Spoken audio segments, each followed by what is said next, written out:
6 months ago, I decided to make my first indie game. Today, I'm going to walk you through the entire process and show you the first big step in my indie game dev journey.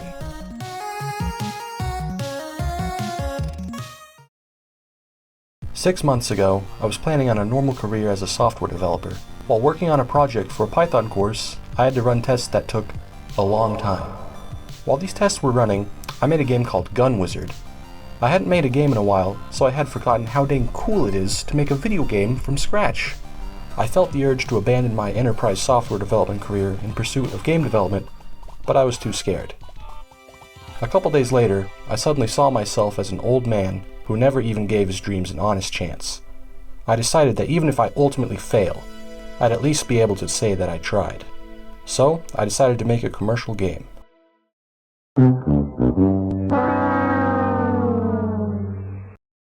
I had a burning need to just start making a game immediately, but I decided to research indie game marketing first.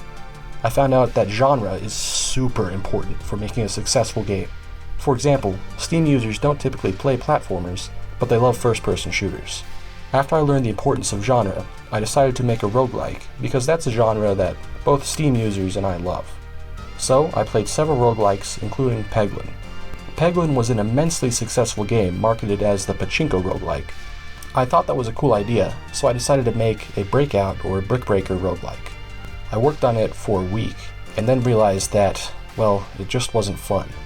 I tried to make it fun, I tried for a whole nother week, but it just wouldn't work. The idea was too unique and complicated for someone with my limited experience to design. I had failed as soon as I began.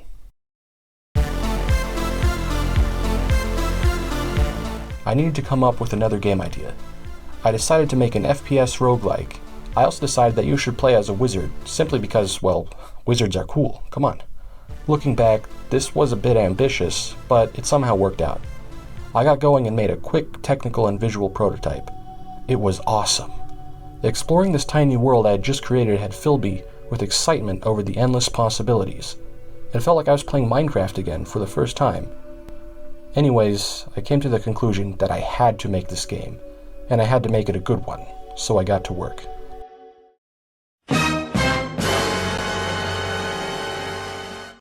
I wanted to make sure I could actually finish this game, so I made a list of things that I'd have to do.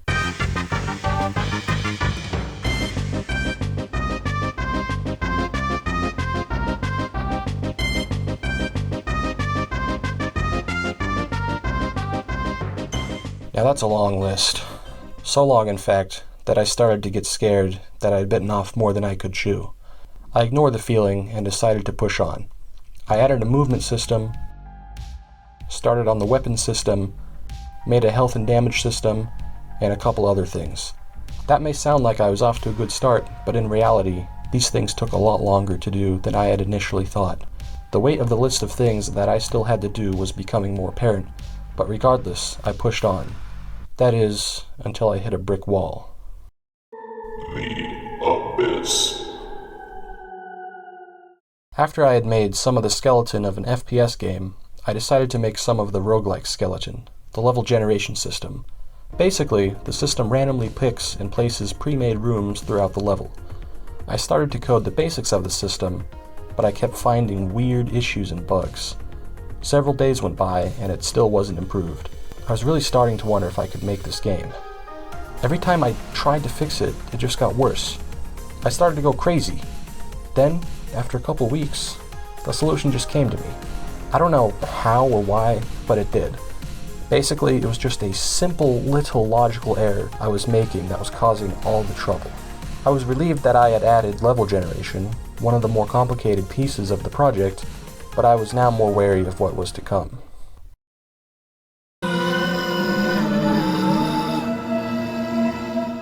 I continued working on the game, but I eventually decided that some things just had to be sacrificed.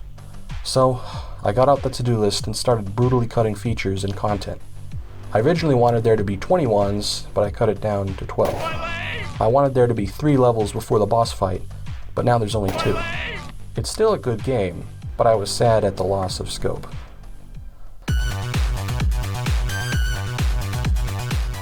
With newfound confidence, I started programming a lot of stuff into the game rather quickly. I added more wands, more enemies, a shop with upgrades, added looping to allow near infinite difficulty scaling. I expanded the shop, and I did some polishing. Making so much progress felt amazing. I was on fire. I kept adding things until I entered. I decided to go through and polish and tweak what I had already made. This was a good idea, up to a point. I kept just polishing. I kept on finding little imperfections and felt the need to fix them. I got caught in an infinite loop of finding and fixing things that may or may not actually have mattered. A month went by, and on the surface, the game looked exactly the same. It got on my nerves, so I decided to make the rest of the content ASAP.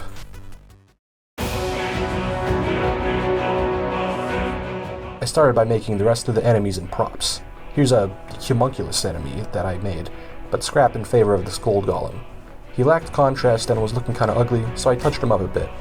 I also made this explosive barrel, improved it a bit, made a gold deposit, improved it, made another wizard enemy, created these living statue enemies, added portals, and a few more things.